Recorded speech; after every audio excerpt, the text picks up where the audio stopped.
Këngëtari Stine ngacmon Brikenën për Mateon. I ftuar në puntatën e parë të Top Arena ishte ish banori i Big Brother VIP 5, Stine. I vendosur përpara një interviste nga Brikena, ai dha nga një mendim për disa nga ish banorët e shtëpisë më të famshme në Shqipëri. Kur erdhi radha për të përshkruar Mateon, Stine zgjodhi fjalën një dashuruar, duke ngacmuar Brikenën për raportin që të dy ata kishin brenda në shtëpi. Të dy ata reaguan duke qeshur pas komentit të këngëtarit, edhe pse disa ditë më parë konfirmuan ndarjen nga njëri tjetri.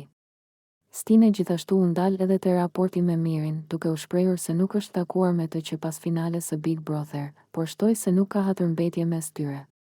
Ky moment në Top Arena u komentua gjerësisht në rrjetet sociale, pasi publiku mbetet ende i kureshtur për dinamikat mes ish banorëve të këtij edicioni të Big Brother VIP.